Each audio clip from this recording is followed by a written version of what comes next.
Time का संपादक हूँ और आपका पिछले हफ्ते में जो हुआ अधिवेशन है उसके माध्यम से कुछ तो भी आपकी जो बात है तो आपका अनुभव हम जानना चाहिए। नमस्ते रघु। पिछले हफ्ते में जो अधिवेशन था एक्चुअल क्या हुआ, अखिल भारतीय राजीव गांधी विचार विकास मंच हमारी संगठन है राष्ट्रीय स्तर पर, उसके राष्ट्रीय अध्यक्ष श्री रविंद्र कुमार शर्मा जी ने अधिवेशन लेने का विचार 1 महीने पहले किया था।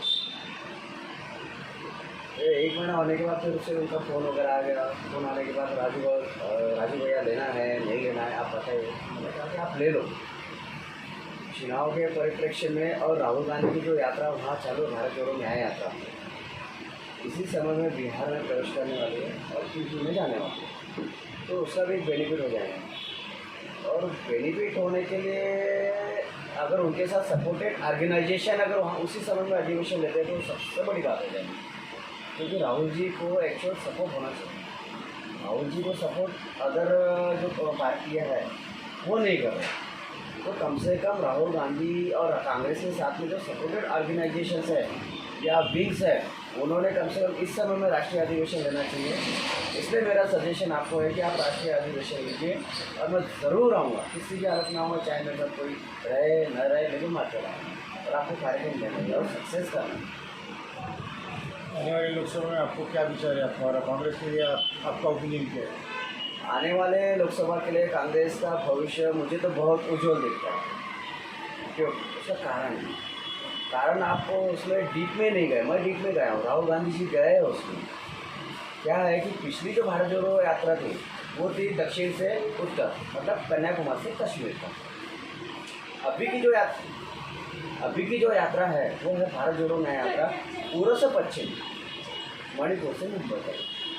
और उस यात्रा के रूट में जितनी सीटें लोकसभा की आती है वो है टोटल 358 सीटों में से अगर कांग्रेस के खाते में देखा जाए तो सिर्फ 14 लोकसभा सीटें। कांग्रेस को खोने के लिए कुछ नहीं है, लेकिन पाने के लिए बहुत कुछ।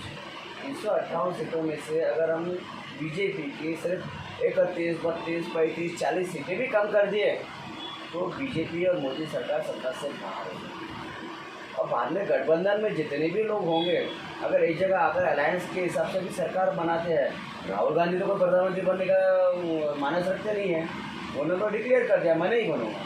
जो भी प्रधानमंत्री बनेगा उस प्रधानमंत्री के चेहरे के रूप में राहुल जी की जो सोच होगी उसके साथ ही गठबंधन वाले जितनी भी पार्टियाँ हैं तो समर्थन करेंगे, ऐसा मुझे लगता है। आने वाले चुनाव के लिए यहाँ से अमरावती से ऐसा कौन सा उम्मीदवार लगता है कांग्रेस के साथ? आने वाले लोकसभा में पूरे अमरावती ज़िले का मानस नवनीत राणा की ओर है, क्योंकि पिछले रनिंग भाषा है। लेकिन उन्होंने जो हनुमान चालीसा और कांग्रेस के द्वारा ही जीत के, कांग्रेस के बलबूते पर ही जीत के आई है, उसके बाद भी उसने दूसरे ही दिन मोदी सरकार को समर्थन किया।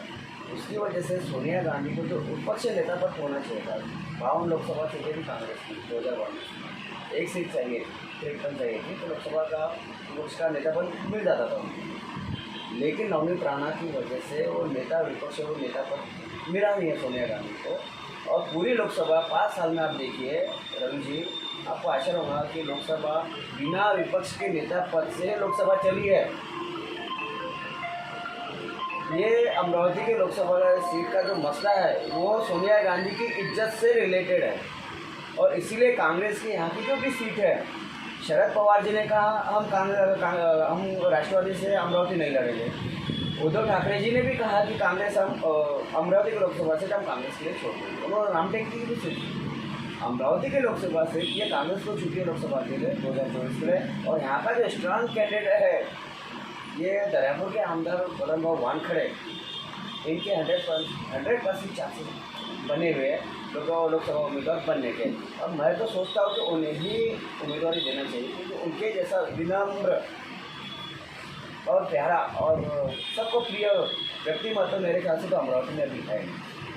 तो बलम बाबू वानखड़े के रूप में अमरावती की लोकसभा से कांग्रेस के लिए सबसे सुरक्षित सीट मानी जा सकती है।